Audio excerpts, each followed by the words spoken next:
नमस्कार मित्रों, मैं हर्षद कुमार त्रिवेदी आपके अपने चैनल हर्षद कुमार त्रिवेदी जी के चैनल पर आप सभी मित्रों का व मेरे प्यारे विद्यार्थियों का एक बार फिर से तहे दिल से स्वागत व अभिनंदन करता हूं।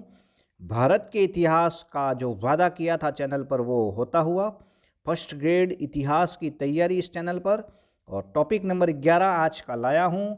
संगम युग लाया हूं, चोल, चेर व पांड्य शासकों का एक बहुत ही ऑथेंटिक नोट्स आपके लिए। ज़रूर आप बने रहें चैनल पर।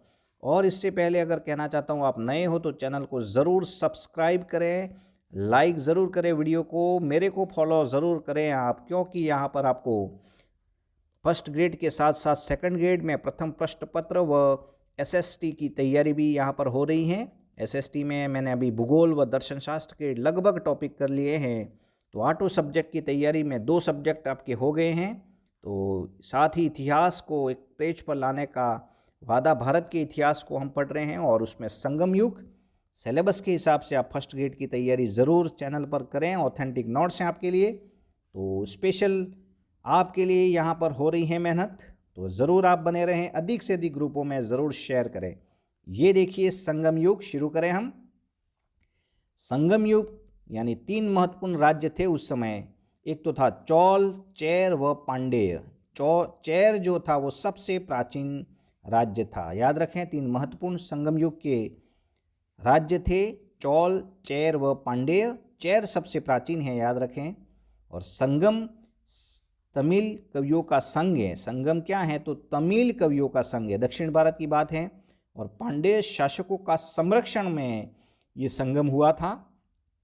पांड्य शासकों के संरक्षण में संगम तमिल कवियों का संघ हुआ था। संगम साहित्य के केवल 6 राजाओं का विस्तार है। संगम साहित्य में केवल 6 राजाओं का विस्तार है। और समय याद रखें, जो रचनाएं हुई हैं 100 ईस्वी से 250 ईस्वी, तो प्राचीन भारत की बात है ये।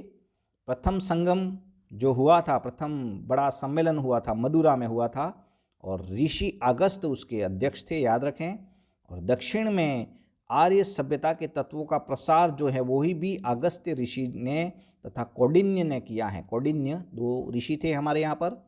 आगे देखें, चेर व चोल व पांड्य तीनों राज्य का स्थल जो था प्रमुख, वो था तिरुकक्कामपियर, याद रखें। तिरुकक्कामपियर ये एक स्थान है, वो तीनों राज्यों का एक स्थल था। संगम काल 2 भागों में था, याद रखें। एक तो अहूम और एक है पुरम। पुरम, अहूम का मतलब होता है प्रेम, जबकि पुरम का मतलब होता था युद्ध।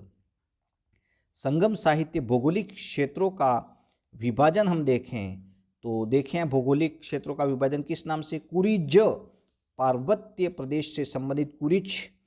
निथल, समुद्र तट को निथल कहते थे। मरुदम कृषि भूमि है, मरुदम पूछा गया है। मरुदम से क्या तात्पर्य है? कृषि भूमि।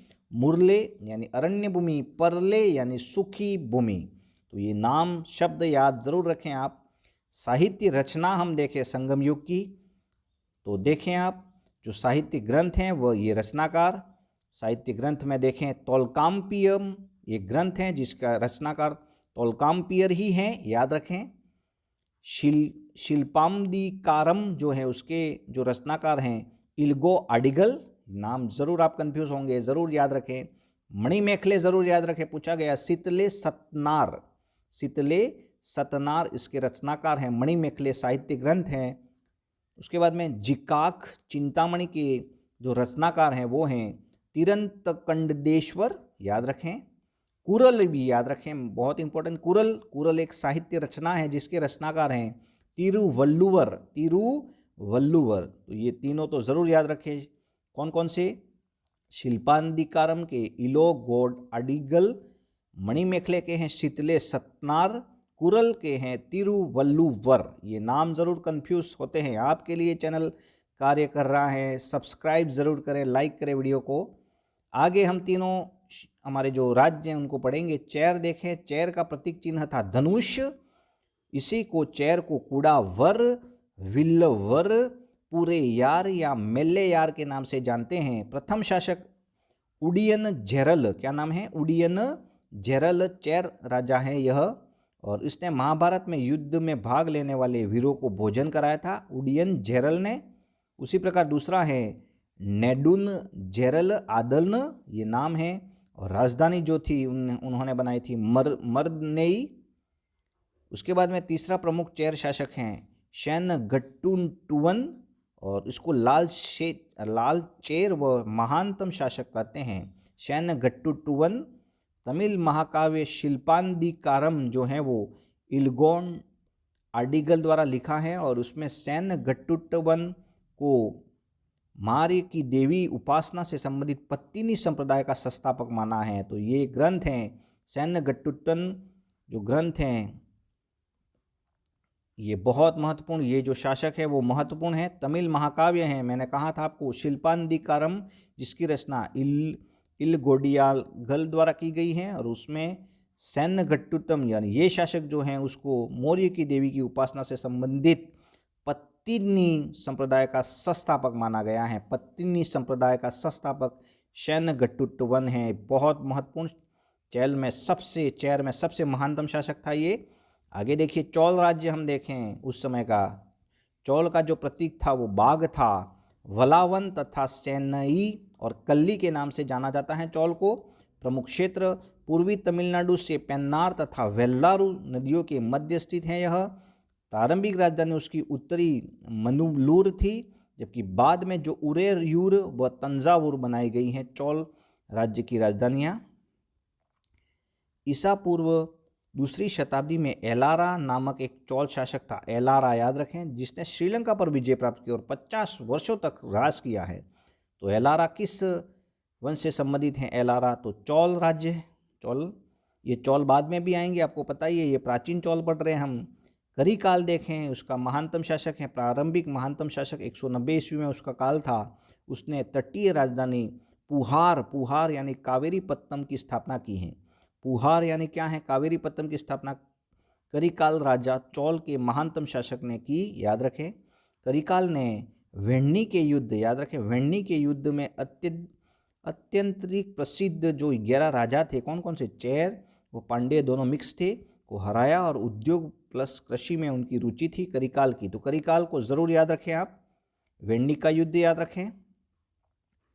पांड्य राज मछली उनका प्रतीक चिन्ह, और ये देखिए मोतियों के लिए प्रसिद्ध हैं ये पांड्य राज्य जो था वो।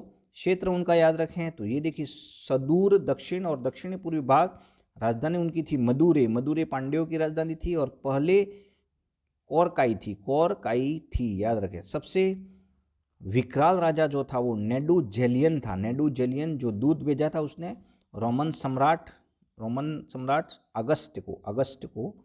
तो ये बहुत महत्वपूर्ण बात। अन्य महत्वपूर्ण देखें तथ्य हम तो पुहार प्रसिद्ध बंदरगाह हैं, समुद्र तटीय राजधानी थी किसकी? तो चोल की, याद रखें। मुशिरिम चेर का बंदरगाह था मुशिरिम। प्रशासनिक इकाई यहाँ से प्रश्न बने हैं, प्रशासनिक इकाई याद रखें। मंडलम का था संपूर्ण राज्य, नांडू यानी प्रांत था, प्रांत यानी राज्य, नांडू। ऊर का मतलब नगर था, ऊर नगर। सिरेयूर यानी छोटा ग्राम। अवे यानी छोटे गांवों का समूह, अवे। ओराई यानी गुप्तचर थे, ये संगम युग की बात है। सेना के किस कप्तान को हम एनाडी कहा जाता है, सेना के कप्तान को एनाडी कहा जाता था, ध्यान रखें। संगम तमिल की विशिष्ट संस्था जो थी वो कवलमारम थी। 4 वर्ण थे उस समय। तो अरसर यानी शासक, अरसर किसे कहते थे? शासक को। अंड नर यानी ब्राह्मण को कहा जाता था। वेनिगर यानी वणिक थे, और वेल्लार पूछा गया है किसान, वेल्लार किसान है। अरसर यानी शासक, याद रखें, नाम पूछे गए हैं, मिलान करो यूं। समाज में नारियों की स्थिति अच्छी नहीं थी, याद रखें। दक्षिण भारत में तमिलों के सर्वश्रेष्ठ देवता कौन थे? मरुगन थे। दक्षिण भारत में तमिलों के सर्वश्रेष्ठ देवता मरुगन। मणि मितले सतनार द्वारा लिखा गया में कापालिक शैव सन्यासियों की चर्चा है। लोगों की कर्म पुनर्जन्म भाग्यवाद पर विश्वास था, याद रखें। तो ये बहुत कापालिक शैव का जो है मणि शीतले सतनार द्वारा लिखा गया, ये मैंने पहले कहा है आपको। कुरल ग्रंथ हैं, ये कुरल ग्रंथ जो लिखा है तिरुक्करल ने, और ग्रंथ को तमिल बाइबिल के नाम से जानते हैं, कुरल ग्रंथ को। प्रमुख बंदरगाह व वंश देखें। मुशिरी यानी मिजरिश जो था वह चेर से संबंधित बंदरगाह हैं। पुहार कावेरीपत्तन चोल से संबंधित हैं और कारकेयी याद रखें पांडे, कारकेयी पांडे से संबंधित है। तो ये तीनों बंदरगाह वो वंश जरूर याद रखें। पूछे गए प्रश्न वही आपके लिए ऑथेंटिक नोट्स हैं। तमिल साहित्य का बाइबिल कुरल, वही कुरल किसने लिखा है? तुरुक्करल द्वारा। और मिलिंद पन्हो एक पुस्तक है जो पाली ग्रंथ है, पाली भाषा में लिखा गया। नागसेन व मिडेंडर के बीच में चर्चा मिलिंद पन्हो में हुई है, ये बात यहाँ पर। तो ये चैनल आपके लिए कार्य कर रहा है, ज़रूर आप बने रहें इस चैनल पर। प्रथम फर्स्ट ग्रेड की तैयारी करने वाले इतिहास तो आपके इससे बाहर नहीं होगा। कॉन्टैक्ट ये हैं, कभी आप ज़रूर मैसेज करें, लाइक ज़रूर करें, अभी तक आपने लाइक नहीं किया है, शेयर करें, आपके ग्रुपों में सब्सक्राइब करें और मेरे टेलीग्राम ग्रुप में ज़रूर ज्वाइन हो आप। तो ये आपके लिए स्पेशल वीडियो था संगम युग के लिए। चोल, चेर व पांड्य, आपके हर्षद सर आपके लिए मेहनत हो रही है। तो फिर मिलते हैं, तब तक के लिए जय हिंद, जय भारत।